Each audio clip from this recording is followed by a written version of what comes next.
struggling with various mental health since she was 15 years old and feeling so alone. All she wanted was to help one person feel less alone. So, Rachel.havekost. I've never used one of these. This is fun. Good morning. I'm really honored to be here. It's been a pretty incredible 24 hours.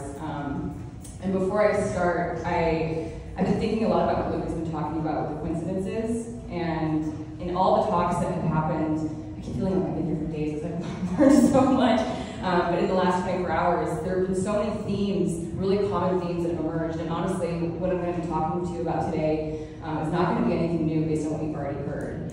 And so the coincidence for me is that none of us spoke to each other before coming here about what we were going to talk about.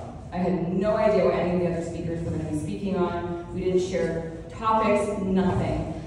And so for me, that makes me think that there's not really a coincidence there, because it instead is a reminder that we're all human and we all struggle with the same things, we all want the same things, and we all need the same things. And as JC so eloquently pointed out yesterday, we all have different paths to get there. So this is my path. So as Shannon said, I've been in therapy this is now my 19th year being in therapy, still in therapy, and I've been in therapy for a variety of mental illnesses. I was diagnosed with anorexia when I was 15, then later on binge eating disorder, and eventually eating disorder, not otherwise specified, just kind of a nice way of saying you just have all the symptoms. I've also struggled with major depression. I've attempted suicide several times, panic disorder, anxiety disorder, CPTSD, sexual trauma, and grief. So when Luke and Shannon told me they wanted to do this talk, and they said they wanted me to tell my story, I was like, 19 years of therapy. Fuck, that's a lot to go through in 45 minutes. And before you get out your notepad and be like, okay, Rachel, lesson 1 of 19, I promise you I'm not going to take you through a year-by-year, play-by-play. Because truthfully, it didn't happen that way. I didn't get one lesson per year. I didn't walk into the first therapy room when I was 15 and say, okay, sir, I'm ready for lesson 1. Why do I have an eating disorder? When I was hospitalized for the first time a few years later for my first suicide attempt, and the psychiatrist recommended that I seek a therapist when I left, I was like, nah, I'm good. It took 10 years for me to even have buy-in to therapy. For so long, mental health was so stigmatized and not talked about that for 10 years I just thought it was an unsolvable problem. I thought that no one would understand me, and that even if they did, nothing would help. I was wrong though. I wasn't an unsolvable puzzle, and when I let myself be seen, people did understand me. And not only did therapy help, but it brought me to this moment right here, where I'm stable, where I'm not a harm to myself, and I no longer have symptoms that meet the criteria for a mental health diagnosis. I still get anxiety, and I wonder if I'm ever going to love my body. And I'm well. I still think about my ex, and sometimes I think about dying. And I'm well. I'm messy and uncertain and unsure, and I'm well. I'm alive, and I'm well. So when I thought about how to tell my story, I started thinking about this concept of wellness. I started thinking about what happens after we do all of this healing, after we go to therapy for years and years, after we go to recovery or get sober or go to rehab. What happens next? How do we know when we're well? What does it mean to heal or recover? How do we know when we've arrived, and do we ever stop? So I hope to answer this question for you today about what it means to be well. And when I look at the last 19 years of my life and everything I've learned collectively, both in and out of the therapy room, both in willingness and willfulness to change, 4 clear themes emerge.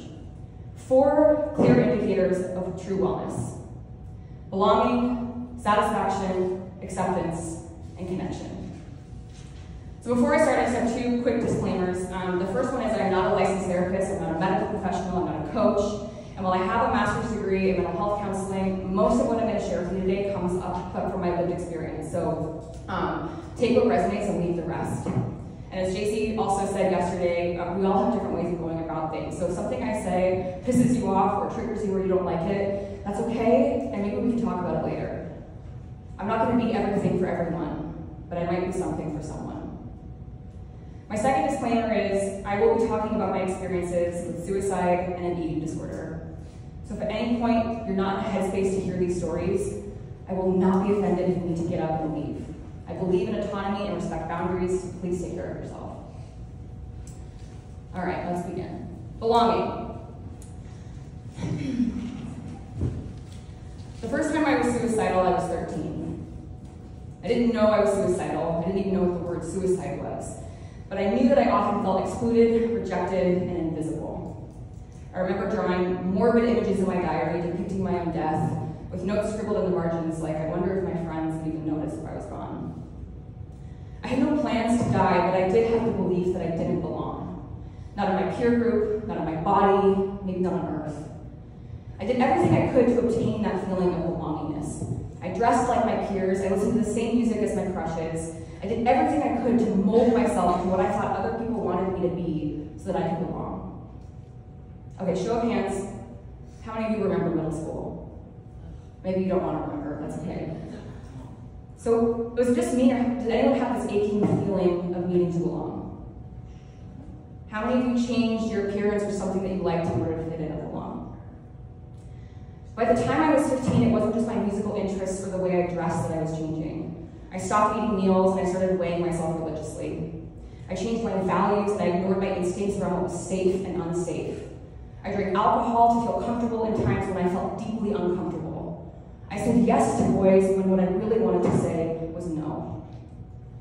Slowly, I abandoned myself over time with the prospect of what I longed for most, to belong.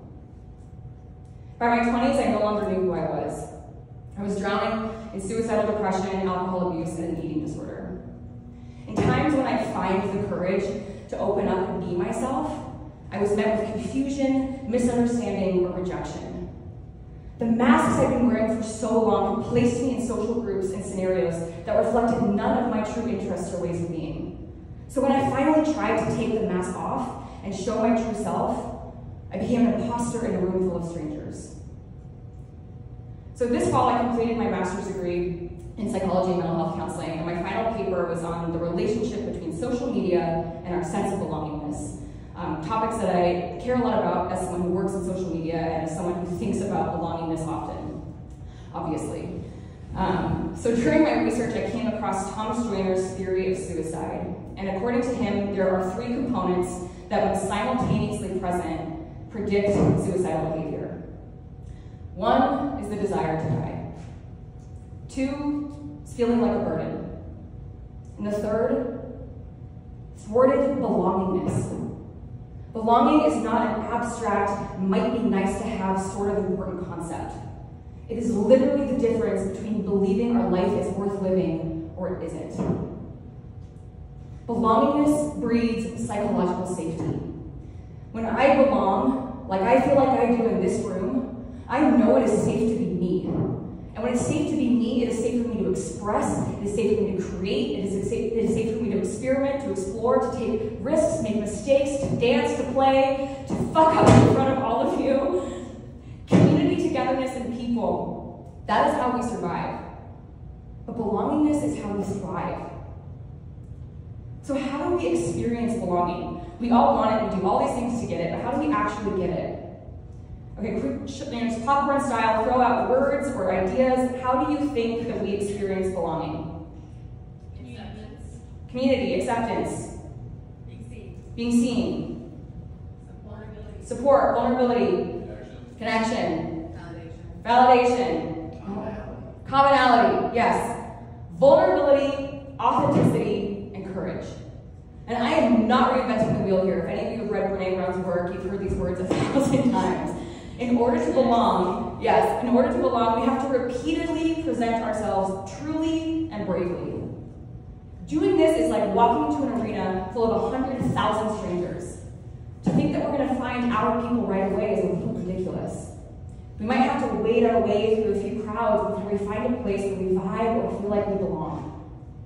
We could stop at group number 1 if we wanted to. We'd be like, okay, they're talking about Adele wearing blue. I can wear blue and talk about Adele, and then boom, I've got people. But what if I don't like blue and I've never listened to Adele?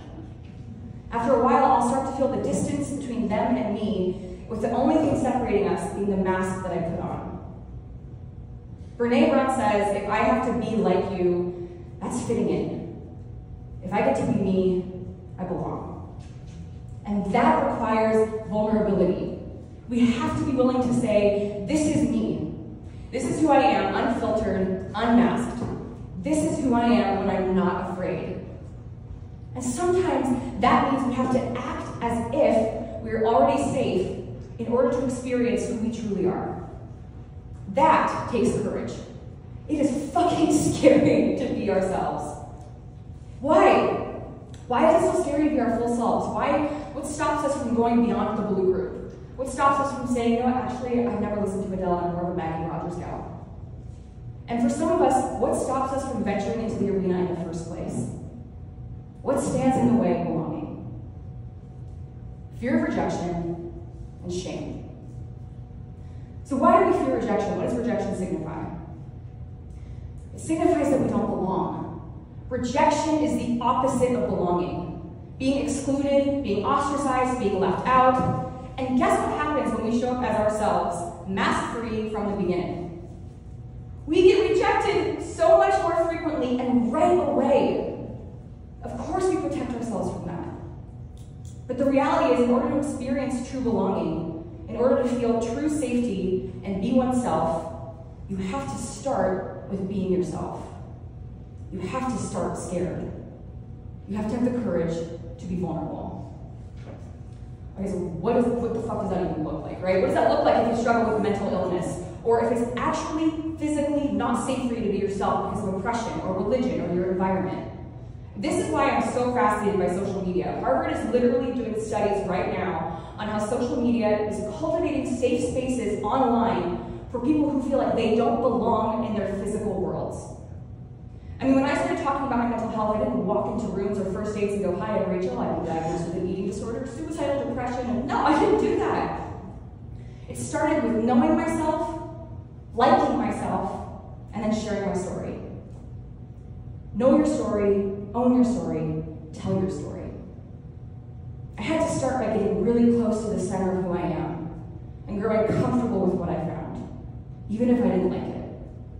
Developing self-knowing, self-awareness, and self-understanding. Once I knew myself, I had to love myself. I had to accept myself. I had to radically reduce the shame about the parts of myself that I thought made me different or bad, so I could start seeing my differences as unique, special flair that make me me. And by telling my story out loud in safe enough spaces, whether the therapy room, or on the couch with a trusted friend, or in a group of people at a wellness summit where I feel very, very safe, I slowly started to take off the masks that I've been wearing and step into the arena. Because here's the thing, if I don't feel shame, if I don't think something about me is bad or unlovable or couldn't be understood, I will bring all of it into the arena with me shame-free. I won't cover up with masks or lie or withhold whatever it is because I don't feel shame about who I am or the story of my life. And because I don't feel shame, I fear rejection less. Because any rejection will signify a mismatch of fit.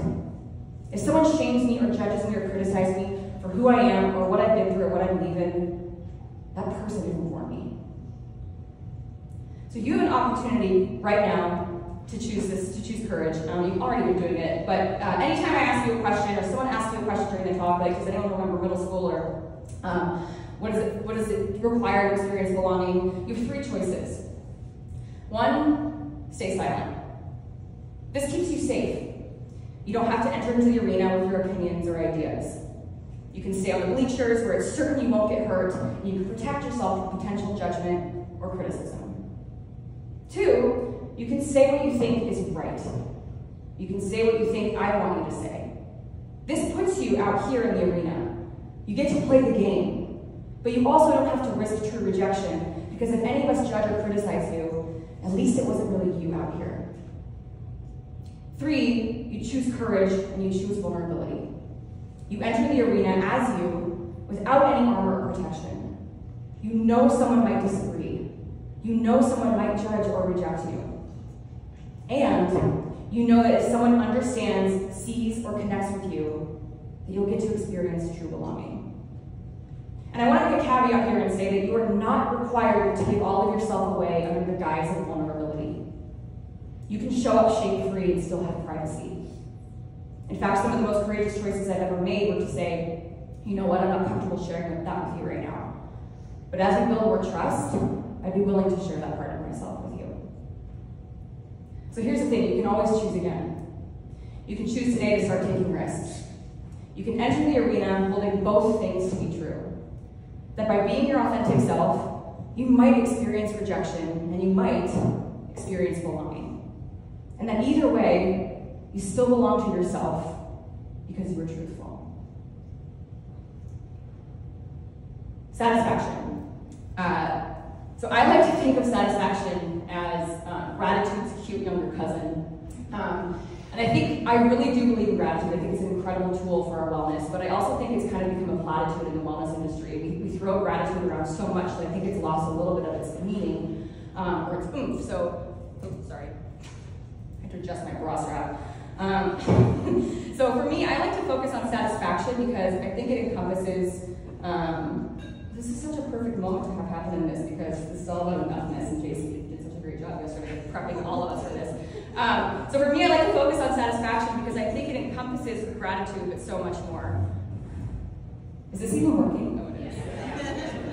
I love you all. Thanks for being patient with me. Okay, so as JC talked about yesterday with enoughness, to me, satisfaction is the feeling of enoughness. Enoughness in our bodies, enoughness in our material worlds, enoughness in our relationships. When we feel satisfied with life, we place less pressure on ourselves to always do more. We're less critical, more objective, and able to find comfort in what is instead of what isn't. I spent a lot of my life not feeling good enough. I wasn't good enough, smart enough, pretty enough, thin enough, interesting enough. Not enoughness created immense pathology in my early teens and perpetuated for decades to come. To cope with the not enoughness, I found solace in perfectionism. If I could make everything in my life perfect, I'd never have to experience the not enoughness. I could control the anxiety I felt about not being enough because I could check every box. Beautiful, smart, interesting, successful. I could protect myself from the dangers of not enoughness, and then what? See, this is the thing about not enoughness. How do we know when we've arrived? How do we know when we're good enough, smart enough, pretty enough? Who sets the bar and what are the units of measurement? When is enough enough? Okay, once again, wrist to belong. Here we go. How many of you have struggled with perfectionism? We talked about this yesterday. Yes. How many of you have ever felt like you're not enough for something? I love the Connor's like, I'm just gonna leave my hand up. I have a feeling. The feeling of not enoughness is so common in our society. Why? Is it a human thing? Are we born feeling this way? Or is it that we exist in a culture that makes sure we feel so small, so lacking, and so far from the top that we'll spend our lifetimes working tooth and nail to feel worthy? What stands in the way of satisfaction? We've already covered a lot of this. Perfectionism and fear of missing out. So last spring, I went to eating disorder treatment for the second time. Luckily, I had done enough shame work to lessen the story that it was somehow a sign of weakness or failure that I was returning. I was able to look objectively at my relapse and symptoms and let the story be based on facts. I got divorced during the pandemic, lost an entire family and network of friends, and was attempting to simultaneously grieve and start my life from scratch. Losing love in what I thought was going to be the entire rest of my life was pretty destabilizing. So it made absolute sense that I returned to the one thing that gave me a sense of safety, control, and enoughness in the face of grave uncertainty, rejection, and not enoughness. Of course I relapsed. So when I went to treatment for the second time, shame was not present, but perfectionism and not enoughness, alive and well. I noticed myself trying to perfect recovery, trying to impress my therapists, doing everything I could to get treatment right, to touch the top so I could say, see, I've done it, I've recovered, I'm perfect. But recovery is sort of the opposite of perfection. In fact, the greatest thing that ever happened in recovery was letting go of being perfectly well and learning to be satisfied with my ability to cope with life. I had already spent over a decade in therapy focusing on what was hurting me. And while that fostered the self-knowing and helped me connect the dots between why I was suffering and how to change, it also kept me fixated on what hurt. And I had no issue focusing on what hurt. After a time, what I needed help with was focusing on what heals. I remember talking in group therapy one day and saying, I wish that I could stop analyzing my every move as if it was a sign of sickness. Sometimes I'm just mad or anxious, and that isn't necessarily a sign of disorder. I have to have room to be a human here. Otherwise, I'll live my whole life wearing pathology glasses, seeing the whole world through a lens of sickness. I don't want to do that to myself. I don't want to live my life ruled by constant fixing. At some point, don't I just get to live? Haven't I done enough? It was at this point, with the support of my therapist, that I finished treatment. Not because I was 100% symptom-free or because I checked every box, but because I felt stable. I reduced the harm I was in when I went to treatment, and I felt confident in my ability to cope with life stressors again. And that was enough. So obviously perfectionism is one way that stands in our feeling of this enoughness, but what else? What about those of us that don't feel the need to do everything perfectly but don't feel satisfied with life? Anyone here single? I'm not asking you out, it's not like a matchmaking for the talk. It's just for reference. So I was talking to my best friend on the phone a few months ago. We were giving each other like our dating updates, and she goes, "No, Rach, one of the things that drives me crazy about modern dating is it gives so many options. With dating apps and social media, it's so easy to see what else is out there. So no one is really willing to commit because in the back of their minds, there's always the possibility of something better. Nobody's willing to just say, look, I like this person in front of me, we share values and interests, and I'm willing to commit to a life with them because that's enough for me." She's right. We are inundated with an overwhelming number of options, not just in love, but everywhere. And as a result of that, there's always the possibility of something better. That's not untrue. But in the relentless pursuit of what could be, we are never present with what is. The fear of missing out is truly a social phenomenon, and it is ruining our joy, ruining our relationships, and ruining our presence. It's not a matter of missing out on something better. It's a matter of missing out on what already is. So how do we experience satisfaction? Focus on what's working and focus on what's well. To experience satisfaction, to feel that enoughness, we need to focus on what is working. We need to focus on what's well. And I am not suggesting that this is a remedy when we're in the depths of the darkness. When we're experiencing true pathology or illness, I wouldn't dream of suggesting that we don't acknowledge what's real. What I'm suggesting is that when we find ourselves out of the depths of the darkness, when life starts to feel lighter and we find our footing, that we give ourselves permission to take off the pathology glasses and settle into things being enough. That maybe we finally just get to live. Acceptance. So I just want to start by saying that acceptance and satisfaction, while really connected, are not the same. So satisfaction is about navigating what is in my control, and acceptance is about navigating what is not in my control. Acceptance is what keeps us from being anxious about an unknown future or depressed about an unpleasant past. There are two things in my past that I thought I might never survive: the death of my high school sweetheart and my divorce. When I was 19, my high school sweetheart was killed in a boating accident. And a few months prior to his death, I chose to operate from my not enoughness. And when our relationship wasn't progressing as fast or as good or as perfectly as I thought or I wanted it to, I sought love and attention in other places. I was terrified he might reject me if I was honest about what I wanted. And so instead of saying, "I love you," I pretended I didn't care about him and I moved on. When I got the phone call that he had died, I had two thoughts. The first one was, this isn't real. And the second one was, I could have stopped this. Naively, I wrapped myself around the story that if only I had told him I loved him, I could have prevented his death. That maybe if I had been courageous enough to be honest and true, I'd have tipped one domino, created one drop to make just enough ripple effect big enough to alter the course of his life and save it. I did the same thing when I got divorced. This time, though, the story I wrapped myself in was about not seeing what was right in front of me. Shame about my constant longing to seek something better. And the belief that if I'd only been satisfied with the man before me, I could have kept alive the love that was real and there before it started to die. I held on to these stories to stop reality from striking. What ifs and how comes ruled my life for years after Lyle died and Josh asked me for a divorce. I did not want to accept a reality where Lyle was dead. He was 19. He did this cute thing where he flipped his hair across his face when he was too nervous to say, "I like you." He was too young, too good, too real to really be dead.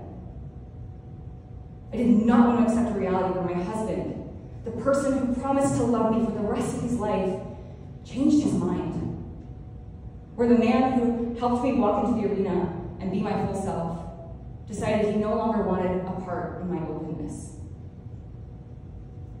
When I wrote this part of the talk, I was sitting at a bar in Seattle. I like to write at bars because I like to have that communal energy of people around me. And also, I like a good glass of wine. And so I'm sitting at this bar writing about the loss of these two loves of my life, and I'm crying.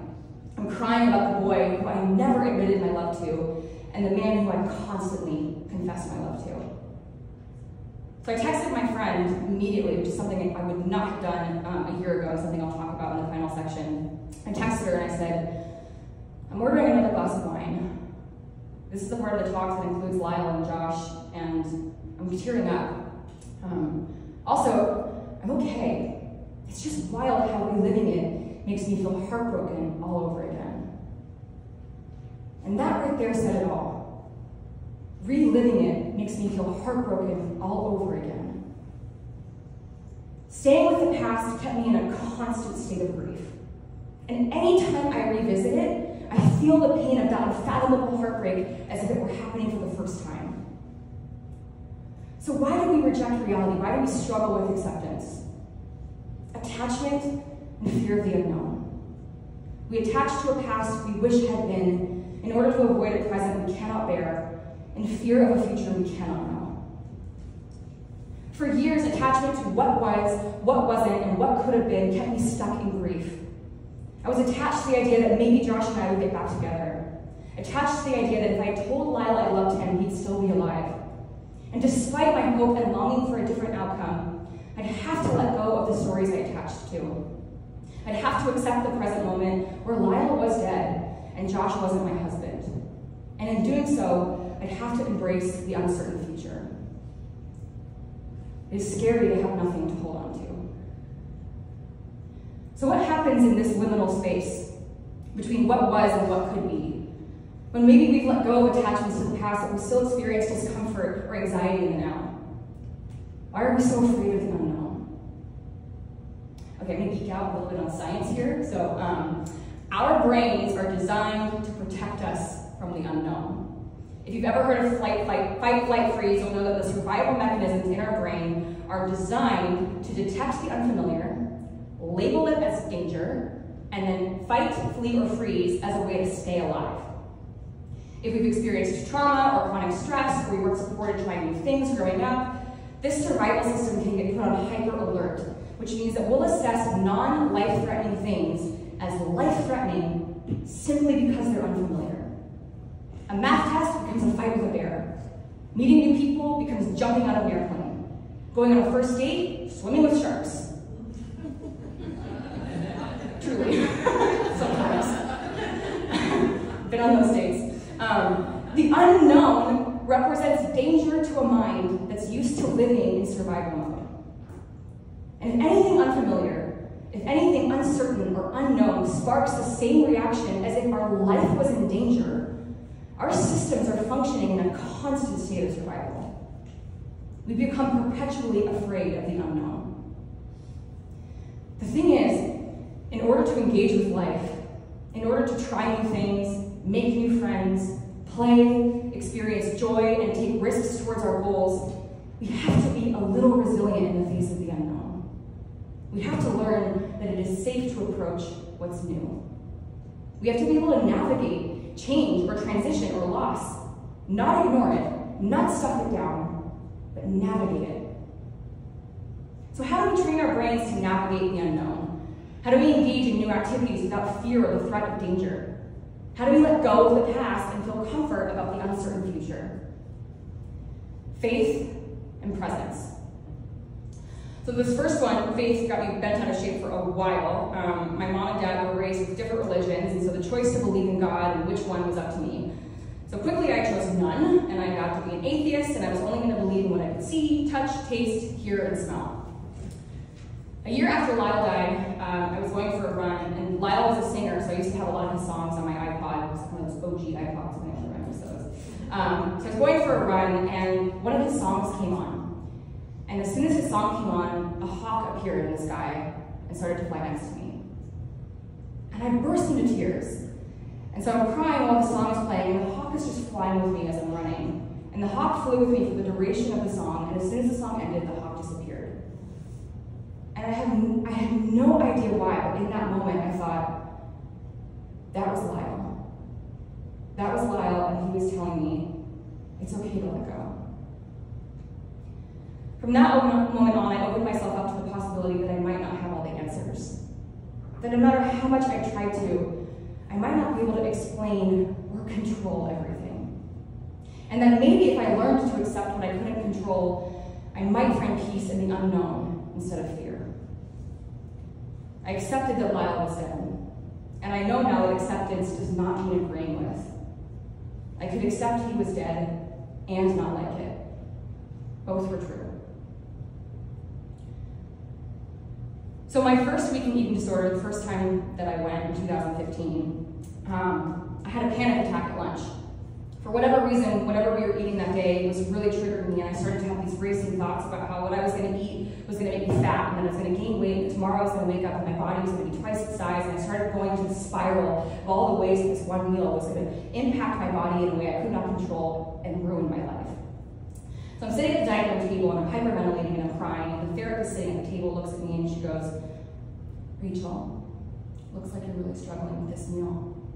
Why don't we get up and walk over to the window? And I was like, fuck you, that's not gonna help.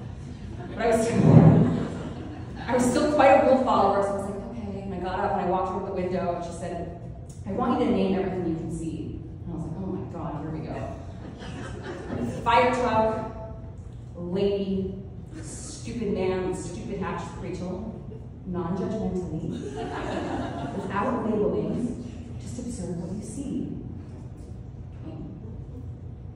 Man with hat, fire truck, crosswalk. And I had no idea why, and I was honestly a little pissed it was working. But I started to calm down. My breathing slowed, my heart rate started to go down, the tingling in my palms and my chest started to decrease. And I didn't know it then, but she was teaching me mindfulness. She was teaching me to focus on what was known instead of what was unknown. On what I could see, hear, smell, touch, taste. She was teaching me presence. Presence and faith have allowed me to be more adaptable and more flexible in my life. I cope with change and transition to inevitable things in life. We're literally changing and transitioning right now in this moment. With more ease and less stress. I'm more open to trying new things, meeting new people, and enjoying what I'm doing because I'm focused on the process, not the outcome. I started operating from a place of trust and openness instead of insecurity and fear, not because I expect things to turn out well or good, but because I believe that no matter how they turn out, I'll be able to handle them. I accept what I cannot control, and I do not attempt to control what I cannot accept. Connection. Okay, so this section is actually about human connection, but when I was looking for stock images, this one came up and I had a mini golden doodle, and it made me think of him, and I knew I was going to be missing him and needing a little self-soothing, so this is the image we're using. You're welcome if you're a dog person. So when I thought about this section, dozens of stories came to mind, because when I look back on my life, I could point to hundreds of instances where I avoided human connection. Where I thought talking about my problems made me negative or no fun. Where I thought I wasn't sick enough in my eating disorder to ask for help, and I needed to get sicker. Where I thought the mere act of accepting support from a loved one made me weak, helpless, and a burden. It wasn't until I went to eating disorder treatment for the first time in 2015, when I had my panic attack, that I learned I wasn't alone and that it might actually help to talk about my pain. While I'd been in therapy before, I'd never been in dedicated eating disorder treatment, and I had never been in group therapy. I was silent in group for weeks, and I remember having two thoughts as my peers shared really, really freely in group. The first thought I had was, how the fuck are they talking so much? How are they so comfortable sharing their stories? Don't they feel like they're taking up too much space or being annoying or talking too much? I was projecting my own feelings and my own beliefs of being a burden onto the group, a space literally designed for us to share and express ourselves, and one I still did not believe I deserved to occupy. The second thought I had was, oh my God, I'm not alone. It was the first time I had ever saw myself represented in others, and I realized that their stories weren't burdening me, they were saving me. I started to share myself more openly in group. And after I left treatment, I started talking at National Eating Disorder Awareness walks and events, and I started to reduce the shame around my experiences through storytelling, talking, and connecting with others. I discovered that the more I connected with others, the better I felt. I started to think I might be able to handle life, that with the skills I learned in treatment and by connecting with others who shared my experience, I could manage life when it got hard again. And life did get hard again. Years later, I relapsed my eating disorder and attempted suicide again. I started to think, what if I know isn't enough? And there has to be something I'm missing. I started looking for alternate forms of therapy, and I stumbled upon a nervous system reset retreat in Mexico. And I literally had nothing to lose, so I took a leap of faith and I went. So in one of our workshops, the neuroscientist on staff was teaching us the concept of co-regulation. Co-regulation, he said, is the nervous system's way of interacting with other beings in order to regulate and calm the system. So many of us are skilled at regulating our emotions or calming ourselves down when we are stressed. But very few of us are skilled at calling a friend, receiving a hug, or asking for help. Unfortunately, that means we are missing 50% of our nervous system's biological need to survive. This blew my mind. I was like, you mean that sitting next to someone or getting a hug or calling a friend is just as regulating as deep breathing or reframing my thoughts? How is that possible? People regulate us. The literal presence of another human being signals to our brains that we are safe. That when there's people around me, my brain knows that in the event of danger, I am much more likely to survive. Think about it. What feels like the safer option? Walking into a dark forest alone, or walking into a dark forest with a group of people? People regulate us. Human connection, as I learned in group therapy, helps us feel less alone, which alleviates emotional pain, loneliness, or anxiety. But human connection also helps us stay alive. It provides us with support and safety, a comfort in knowing that if life gets hard, we won't be alone to cope. So what stands in the way of connection? Hyper-independence and feeling like a burden. Excuse me. So I spent most of my life hyper-independent and believed that I had to do everything by myself. I never asked for help. Even after I got divorced, my focus was, how do I do things without Josh? How do I rely on myself, take care of myself, belong to myself, accept myself? Myself was all I thought about. I was setting boundaries left and right and cutting out toxic people, and boy, oh boy, was I healing. So why did I feel so unbelievably unwell? And I'm not saying that there isn't value in learning to be independent, because there is. Practicing being alone and learning to rely on myself and trust myself was an invaluable lesson. And some of the most beautiful experiences have started with me and me alone. But just as much as we need independence as a skill set, we need dependence. Because as I learned in therapy years after my divorce, interdependence, the ability to both rely on me and rely on you, is the gorgeous meaning in a Venn diagram of coexistence. Healthy human existence is not about total self-reliance, self-love, and putting your needs first. Nor is it about blind trust in others, loving everyone, and putting your needs last. It's a give and take, a balancing act where I know I got me and you got you, and we both have the courage to say, it's better together. This was hard for me to learn and harder for me to practice. I literally had to learn in therapy the sentence, I need help with something. And truthfully, I didn't believe that other people asked for help or that it was a normal interaction between humans. So while I could conceptualize the act of asking for my needs or asking for help, I still had a felt belief of being a burden while doing it. My actions and beliefs weren't lining up, and I didn't know how to reconcile that. So I actually called my mom a few weeks ago to talk to her about this section because I just could not figure out the right word to describe the experience of not feeling like a burden. I was like, Mom, I've been on thesaurus.com for an hour and I cannot find an antonym for burdensomeness. It's like support seeking or deserving of support. Those aren't words, so I need to talk this out. Do you know a word for the opposite of feeling like a burden? And she responded, well, gosh, Rachel, I don't know. I've never felt like a burden. I was like, what? Never? She goes, no. I always ask for help. People can always say no. By asking, I'm not taking anything from them. If they say yes, they're choosing to give me something. There's nothing wrong with needing help. There's nothing wrong with needing help. I'm not taking anything from them. She reminded me of that Venn diagram. She reminded me that people have autonomy.